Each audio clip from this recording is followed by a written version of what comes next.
Okay, so EA and Anthem have been having a lot of problems lately, from the critical reception to the fan reception. A lot of people are disappointed with this game. Apparently, it just turned out mediocre. I haven't played it for myself. I plan to. I love Bioware, but I just don't really like shared world shooters or looter shooters, whatever they're called. They're not really my type of game, but apparently there is some character development in there, so that will be the reason why I check it out. But anyway, apparently Anthem just might be breaking PlayStation 4s. Yes, you heard that correctly. There's a user over on subreddit that had this to say: when entering a crash or game error, sometimes I get booted to the menu or out of the game completely to the PS4 dashboard. But that's not the end, it gets even worse. Apparently the game is actually shutting down PlayStation 4s completely. Like completely off, not even in rest mode, but the PlayStation 4 shuts off. That is so weird. I have not experienced that issue with any video game. Like, I'm not even just talking about on PlayStation 4, but a game in general. When's the last time it actually shuts off a console completely? Like, has that ever happened? Of course there are times where the game will freeze and then you have to shut off the console manually,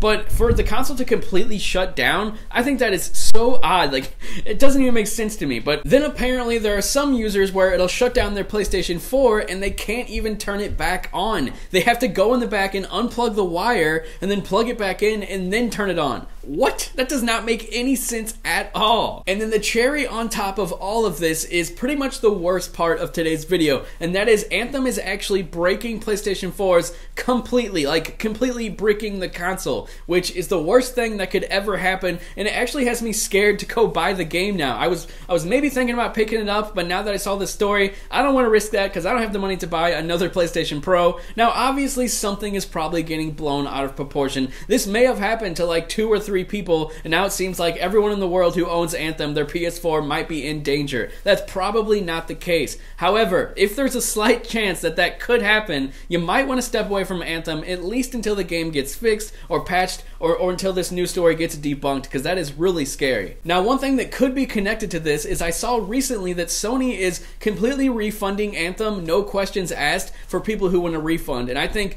hell, maybe that's because Sony knows about this issue. They're trying to keep it quiet, and now they're giving refunds to people who, I don't know, who either don't like the game or they're afraid the game's going to break their PS4. I'm hoping that's not the issue. I'm hoping all this just got blown out of proportion, because that would really suck for a lot of people if their PS4s end up breaking, or just the fact that this game isn't really working like how it should be. I think that's really shitty, and I'm actually scared of what might happen to Bioware now, because they're one of my favorite developers. Of course, I've skipped out on Anthem so far, but so excited for Dragon Age, so excited that they said it's not the end of Mass Effect, super excited for both of those series. But as for this, I think I might step away until things are fixed, or until they add some more stuff to the game, because of course the game's getting a ton of criticism because how it's pretty much lacking in a lot of areas, and overall it's just a little wonky. It's a little rough around the edges. So I'm gonna wait on Anthem, but be sure to let me know what you think down in the comments. Have you experienced any issues like this? Do you have to unplug your PS4 whenever Anthem crashes? Because that is so weird, but let's talk about it. I'll talk to you guys later.